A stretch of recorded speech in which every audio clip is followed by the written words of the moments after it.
नमस्कार, जनता की बात में आप सबका बहुत बहुत स्वागत है। आज हम एक ख़ास बात को लेकर आपके समक्ष हैं और सभी जानते हैं कि एक दिन पहले बागेश्वर धाम में पंडित धीरेन्द्र कृष्ण शास्त्री जो अस्पताल बनाने जा रहे हैं, कैंसर अस्पताल की जो आधारशिला रखी जा रही है, उसके उद्घाटन के लिए, उसकी आधारशिला रखने के लिए, शिलान्यास के लिए भारत के यशस्वी प्रधानमंत्री नरेंद्र मोदी जी ने शिरकत की थी उस कार्यक्रम में, जो कि बागेश्वर धाम में संपन्न हुआ कल। तो एक नज़रिया इधर मैं आपके समक्ष रखूंगा। आखिर आज हम जो चर्चा करेंगे कि पंडित धीरेन्द्र शास्त्री जहां से आते हैं, एक धार्मिक मंच से आते हैं, अध्यात्म की पृष्ठभूमि से आते हैं और धर्म और अध्यात्म के आधार पर आज जिस तरीके की, जिस पैमाने पर उन्हें पहचान मिली है वो सभी जानते हैं। और एक है भारत के यशस्वी प्रधानमंत्री नरेंद्र मोदी। तो नरेंद्र मोदी भारत के प्रधानमंत्री हैं। तो नरेंद्र मोदी जो कि एक पार्टी के साथ, एक पार्टी के मुखिया होकर के भारत का प्रतिनिधित्व कर रहे हैं, और दूसरी ओर अगर हम कहें कि बुंदेलखंड का प्रतिनिधित्व कर रहे हैं धीरेन्द्र शास्त्री। राजनीतिक नज़रिए से नहीं, आप राजनीतिक नज़रिए से नहीं सोचेंगे, आप ये देखेंगे कि बुंदेलखंड को एक पहचान के आधार पर बुंदेलखंड में एक धार्मिक और आध्यात्मिक, कह सकते हैं धार्मिक आध्यात्मिक रूप से एक व्यक्ति का उदय होता है, पंडित धीरेन्द्र कृष्ण शास्त्री का, जो पहचान दिलाता है बुंदेलखंड के एक छोटे से गांव को। अब हालांकि अब गांव तो ठीक है, अब पूरा जिला और पूरा प्रदेश बागेश्वर धाम के नाम से पहचाना जाता है कि हाँ, बागेश्वर धाम कोई स्थान है जहां पर पंडित धीरेन्द्र शास्त्री वहां के पीठाधीश्वर है और समाज सेवा के बड़े बड़े वो कार्य कर रहे हैं। तो ज्यादा भूमिका न बनाती हो, केवल इतना कहना चाहूंगा कि प्रधानमंत्री नरेंद्र मोदी, आप सभी ने देखा है कि प्रधानमंत्री नरेंद्र मोदी एक गरीब तबके से आते हैं। जिस पृष्ठभूमि से आते हैं, यहां तक चर्चा की जाती है कि वो चाय बेचने तक का काम कर चुके हैं और बेहद गरीबी से पलकर फिर वो राजनीतिक मंच पर आते हैं। और जब वो आरएसएस में शामिल होते हैं, उनके कार्यक्रमों में कितना संघर्ष उन्होंने किया है, तमाम तरीके के वीडियोज आते हैं, चर्चाएं होती है कि वो जो एक कार्यकर्ता को किसी पार्टी में काम करना पड़ता है, छोटे से छोटा उन्होंने काम किया है आरएसएस में, भारतीय जनता पार्टी के कार्यक्रमों में, फिर जाके वो रुख करते हैं राजनीति का। और राजनीति में जब उनको धीमे धीमे जब उनका उदय होता है और फिर वो आगे बढ़ते चले जाते हैं और फिर मुख्यमंत्री के पद पर पहुंचते हैं। मुख्यमंत्री के बाद आज फिर वो प्रधानमंत्री के पद पर पहुंचते हैं। तो क्या आपको लगता है कि उन्होंने संघर्ष नहीं किया होगा? कितने संघर्षों का सामना उन्हें करना पड़ा होगा। आपने देखा होगा कि प्रधानमंत्री नरेंद्र मोदी, मुझे लगता है कि भारत के उन प्रधानमंत्रियों में से एक हैं जो सबसे ज्यादा टारगेट पर रहते हैं। हाँ, मतलब ऐसे प्रधानमंत्री जो सबसे ज्यादा विपक्षी हमले का शिकार हुए हैं। सबसे ज्यादा कोई भी विपक्ष हो, वामपंथी दल हो, कांग्रेस हो या अन्य जो राजनीतिक दल हैं, सबसे ज्यादा अगर किसी के खिलाफ बोला गया, उल जलूल बातें की गई, निजी हमले किए गए, निजी टिप्पणियां की गई, उन्हें हत्यारा, उन्हें कह सकते हैं कि क्या क्या तक बोला गया, मौत का सौदागर, बहुत बड़े पैमाने पर उन्हें ऐसी संज्ञा दी गई जो कि उचित नहीं थी। लेकिन फिर भी उन पर राजनीतिक हमले हुए, आज भी उन पर हमले होते हैं और ये दिखाने की कोशिश की जाती है कि प्रधानमंत्री, हालांकि ये राजनीतिक रूप से देखें तो ये उनका गुस्सा है, विपक्ष का गुस्सा कह सकते हैं, क्योंकि प्रधानमंत्री नरेंद्र मोदी जिस तरीके से राजनीतिक रूप से सफल हो रहे हैं और 15 से 20 साल तक उन्होंने शासन किया है गुजरात में। तो गुजरात में बड़े पैमाने पर राजनीतिक सफलता दिलाई बीजेपी को, आज भी वहां पर बीजेपी का शासन है। ऐसे ही जब तरस रही थी भारतीय जनता पार्टी, जब कांग्रेस लगातार सत्ता में थी और सत्ता में रहने के बावजूद बीजेपी सत्ता के लिए, दिल्ली की सत्ता उसे हासिल हो, इसके लिए प्रयासरत थी दिन रात। अटल बिहारी वाजपेयी जैसे प्रधानमंत्री रहे, लेकिन कितने दलों की सरकार उनको चलानी पड़ी। एक वोट से उनकी सरकार गिरा दी जाती है, लेकिन एक वोट से सरकार गिरा दी जाती है, फिर उदय होता है प्रधानमंत्री नरेंद्र मोदी का। प्रधानमंत्री तो नहीं कह सकते उस समय, क्योंकि उस समय उदय होता है नरेंद्र मोदी का। वो एक मुख्यमंत्री हुआ करते हैं गुजरात के। फिर उनको प्रोजेक्ट किया जाता है कि अब इनके नेतृत्व में चुनाव लड़ा जाएगा और वो सफलता पाते हैं। तो अब उस व्यापक सफलता का जो परिदृश्य है वो इतना विशाल है कि आप सोचें कि आज देश के 21 राज्यों में भाजपा और भाजपा समर्थित अन्य दलों की सरकार है। तो कहां एक राज्य को लेकर त्रस्ती थी भारतीय जनता पार्टी, और उनके नेतृत्व में आज पूरे देश के कई राज्यों में उनकी सरकार है। तो ये जो विपक्ष को सफलता है पच नहीं रही है। उन्होंने तमाम साम दाम दंड भेद निजी हमले करके कुल मिलाकर उनके विपक्ष आज इतना बौखलाया हुआ है। सारे दल इकट्ठे होकर, सारे देश के दल एक मंच पर आकर के प्रधानमंत्री नरेंद्र मोदी का विरोध करते हैं और भारतीय जनता पार्टी के खिलाफ चुनाव लड़ने की कोशिश करते हैं, लेकिन फिर भी जीत नहीं पाते। उनके पास तोड़ नहीं है प्रधानमंत्री नरेंद्र मोदी को कैसे हराया जा सके, इस बात का तोड़ नहीं है। फिर भी वो सफल है। ईश्वर का आशीर्वाद उनके साथ है, जनता का समर्थन उनको है। ऐसे मुद्दों को, जिन मुद्दों पर इस देश में काम नहीं किया गया, तुष्टीकरण की राजनीति की गई, इस देश की पृष्ठभूमि ऐसी तैयार की गई कि मानो इस देश में हिंदू का कोई अस्तित्व ही नहीं है।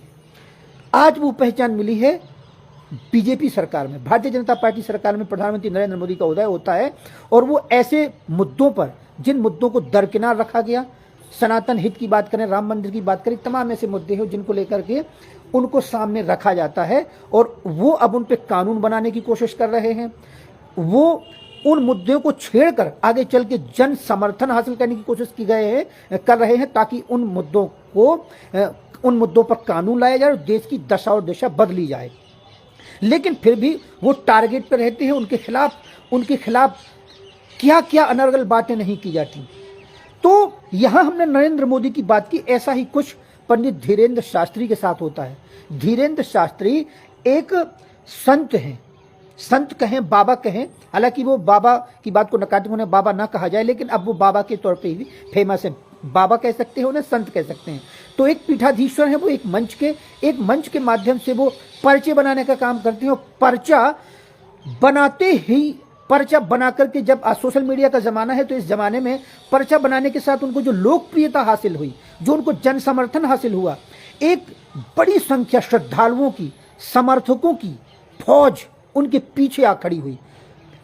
अब बात यह है कि वो जब राष्ट्रीयता की बात करते हैं, सनातन की बात करते हैं, हिंदू राष्ट्र की बात करते हैं, तो उन्हें ऐसे बयान देने पड़ते हैं, ऐसे बातें करनी पड़ती हैं जिसको लेकर वो टारगेट पे आ जाते हैं। आप अगर उन परिस्थितियों की बात करें कि जिस पृष्ठभूमि से आते हैं, गढ़ा ग्राम के छोटे से गांव से आते हैं, बेहद गरीबी का उन्होंने बचपन उनका गरीबी में बीता है। बेहद संघर्षमय माहौल के साथ आज चर्चाएं की जाती हैं कि उन्होंने कैसे दिन देखे हैं, उन बहन की विवाह में उनको कितनी परेशानियों का सामना करना पड़ा। तो एक इतिहास है उनकी परेशानियों का, एक छोटे से गांव में कितना संघर्ष उन्होंने किया है। तो आज जब वो धार्मिक रूप से सफल होते हैं तो उनकी टिप्पणियों के आधार पर उन पे भी हमले होते हैं। उनको पाखंडी करार दिया जाता है, उनको ढोंगी करार दिया जाता है, उन पे ये तक आरोप लगते हैं कि वो कह सकते हैं कि इसकी ऐसी कोई विद्या उनके पास है जिसे सही नहीं कहा जा सकता है, जिसे दूसरे नजरिए से देखा जाता है कि ऐसी कोई विद्या है जिसके आधार पर कर्ण पिशाचनी बताया जाता है कि कर्ण पिशाचनी विद्या है कि जो कान में आकर उन्हें बता देती है कि फला फला व्यक्ति का भविष्य क्या है, उस व्यक्ति के बारे में कुछ वो लिख देते हैं। तो यहाँ पर मेरे ये चर्चा करने का केवल मकसद ये है कि आप जब कहते हैं कि आप जब आरोप प्रत्यारोप गढ़ते हैं एक व्यक्ति पर जो सामाजिक रूप से, धार्मिक रूप से सफल हो रहा है और समाज सेवा के काम कर रहा है, लेकिन किन्हीं बातों को लेकर, किन्हीं मुद्दों को लेकर उसको टारगेट पे रखा जाता है, उस पर आरोप प्रत्यारोप मढ़े जाते हैं। क्यों? क्योंकि उनसे जलने वाले अब उस सफलता को पचा नहीं पाते हैं। अब उनके बातों से अगर हो सकता है किसी राजनीतिक दल को लाभ हो रहा हो, कोई राजनीतिक दल उनकी उन बातों का, उनके मुद्दों का अगर लाभ उठा रहा हो, तो विपक्ष को और ज्यादा दिक्कत होती है। वो बात अलग है कि हाँ, कुछ लोग उन जैसे बनना चाहते हैं, या अन्य ऐसे भी संत बाबा हैं, कई बाबा लोग, संत तो नहीं कह सकते, ऐसे बाबा लोग हैं जो पर्चे बनाते हैं, लेकिन वो पर्चा बनाने के बाद भी वो ख्याति प्रसिद्धि हासिल नहीं कर पाए, जैसे धीरेन्द्र कृष्ण शास्त्री करते हैं। तो उनकी भी बातें सामने आती हैं उनसे, और जो वामपंथी विचारधारा के कह सकते हैं, राजनेता कह सकते हैं, स्वयं संत बाबा, पाखंडी, कई और लोग भी कह सकते हैं जो उनका विरोध करते हैं।